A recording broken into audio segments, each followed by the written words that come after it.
Dear student, आज के इस वीडियो सेशन में हम लोग क्लास 12th के फ्लेमिंगो बुक का फर्स्ट पोयम करने जा रहे हैं।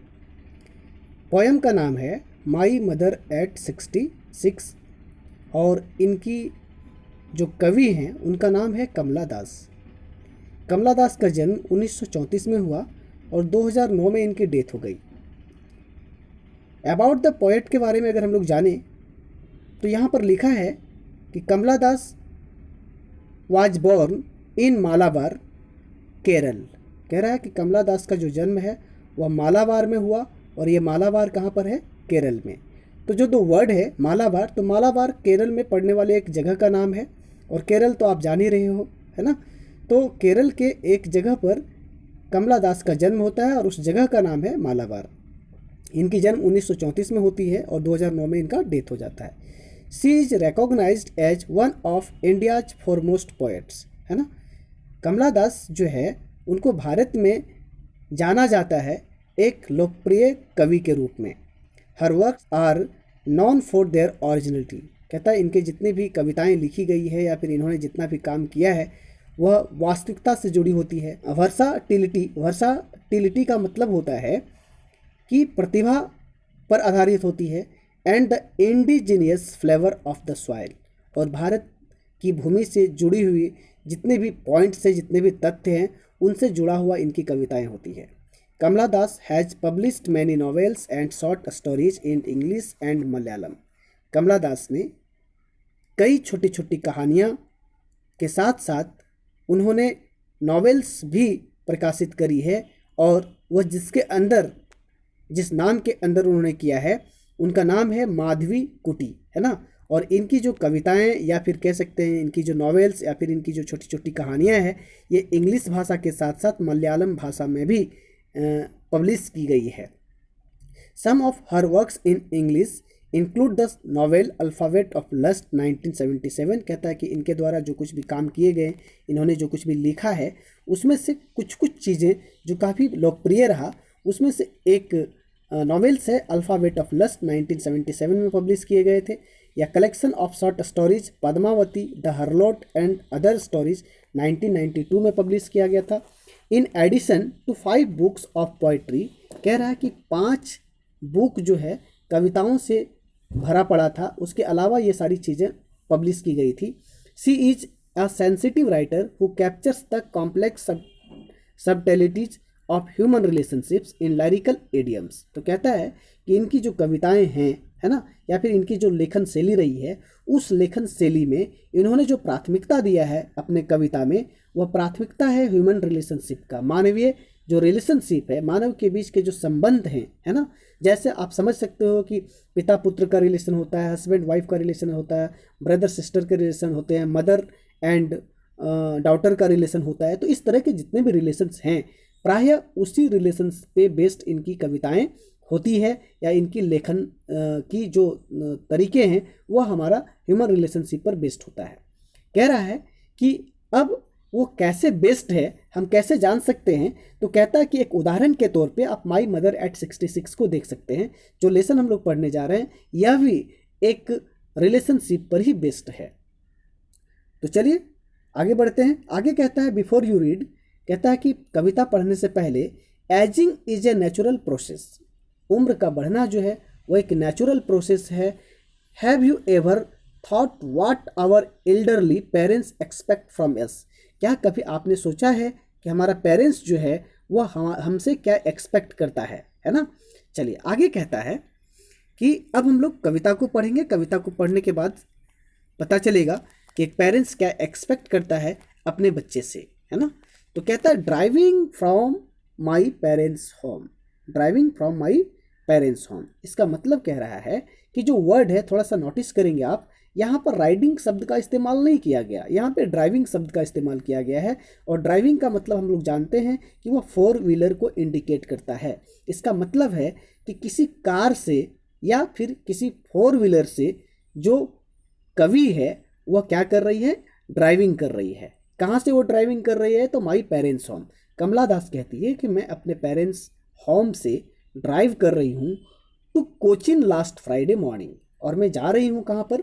कोचीन। और ये कोचीन का किस जगह पे जा रही है, तो एक एयरपोर्ट है वहाँ पर जाता है, जिस एयरपोर्ट के बारे में नीचे जिक्र किया गया है। और जो दिन है वह कौन सा है, फ्राइडे का है, और लास्ट फ्राइडे मॉर्निंग।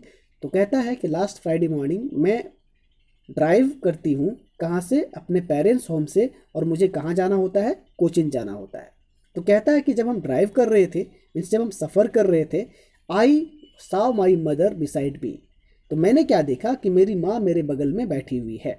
और जब मैंने अपनी माँ को देखा तो माँ क्या कर रही थी, डोज थी। इस डोज का मतलब होता है झपकी लेना। तो उसकी माँ उसके बगल में बैठी हुई है और वह झपकी ले रही है ना, जिसको कह सकते हैं स्लीपिंग लाइटली। कभी भी जब भी हम लोग थोड़ा सा एनर्जी का नुकसान हो जाता है, लॉस हो जाता है, थक जाते हैं, तो कहीं पर भी बैठते हैं तो स्थिति आती है क्या, कि हम लोग झपकी लेना शुरू करते हैं। तो यहाँ पर डोज जो है वह डोज भी इंडिकेट करता है झपकी लेना। ओपन माउथ, और क्या है कि उम्र ढलने की वजह से इनका जो है मुंह है वो क्या हो चुका है, खुला हुआ है।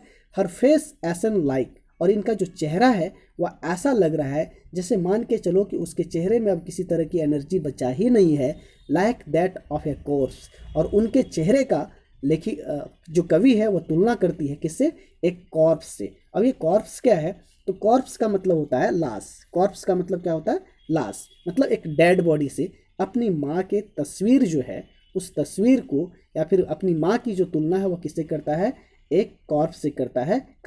कारण ये है कि उनकी माँ काफ़ी बूढ़ी हो चुकी है, और बूढ़ी होने की वजह से वो काफ़ी वीक दिख रही है। एंड रियलाइज्ड विथ पेन, और जब वह अपनी माँ को इस अवस्था में देखती है, काफ़ी कमज़ोर अवस्था में, तो पोएट को एक दर्द का एहसास होता है ना। अब वह कौन सा दर्द है, इसके बारे में आगे हम लोग जानेंगे। That she was as old as she looked but soon put that thought away. तो कहता है कि जब उन्होंने अपनी माँ को देखा तो ऐसा लगा कि ओल्ड एज में जाने की वजह से ये काफ़ी कमज़ोर हो गई हैं, और कभी भी इनका डेथ हो सकता है, कभी भी वो मर सकती है।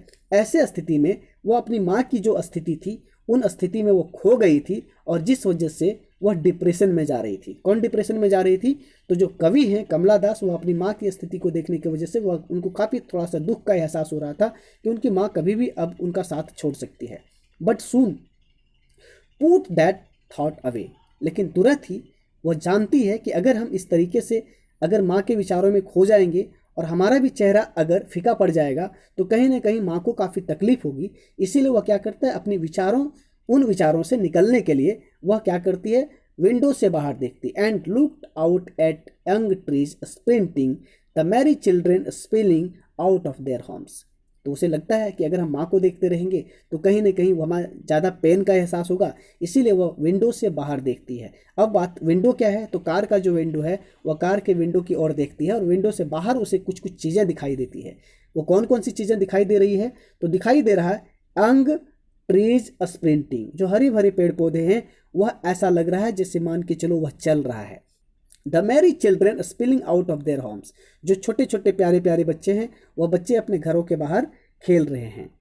But after the airport's security check standing या फीवार्ड्स, और इसी बीच में वह कहाँ पहुँच जाती है, एयरपोर्ट पे पहुँच जाती है। और एयरपोर्ट पे पहुँचने के बाद गेट पर सिक्योरिटी गार्ड जो है उनको चेक करते हैं, और चेक करने के बाद जो कमला दास है वह एयरपोर्ट के अंदर जाती है। कुछ ही दूरी के बाद वह खड़ी हो जाती है। यहाँ पर जो आर्ट्स आप देख रहे हैं, ये आर्ट्स डिस्टेंस को इंडिकेट कर रहा है, मतलब कुछ दूरी वो बढ़ती है और कुछ दूरी बढ़ने के बाद वह खड़ी हो जाती है, और खड़ी होकर के पुनः वह अपनी मम्मी को देखती है। जैसा कि तस्वीर में आपको दिखलाई दे रहा है कि माँ एयरपोर्ट से बाहर है और कमला दास एयरपोर्ट के अंदर जा चुकी है, और जाने के बाद वो अपनी माँ को देखती है मुड़ करके। इसी को कह रहा है कि हम अंदर जाते हैं एयरपोर्ट्स में और पुनः कुछ ही दूरी पर जा करके हम खड़े हो जाते हैं। I looked again at her, और मैं पुनः अपनी माँ को देखती हूँ। Wan pale as a late winter's moon and felt that old familiar ache. तो कहता है कि जब पुनः हम अपनी मम्मी को देखते हैं तो मम्मी का जो चेहरा है वह कैसा हो चुका है, पीला पड़ चुका है। और पीला का मतलब तभी हमारा चेहरा पीला पड़ता है जब हम क्या हो जाते हैं, मीन्स काफ़ी कमज़ोर हो जाते हैं। और उन्होंने इस चेहरे की तुलना as a late winter's moon से किया है। And felt that old familiar ache, और उन्हें एक दर्द का एहसास होता है, और वह दर्द किसका होता है, एक पारिवारिक दर्द जिसको कह सकते हैं। और ये पारिवारिक दर्द क्या था, अपनी माँ को खोने का डर या फिर अपनी माँ से बिछुड़ने का डर, है ना।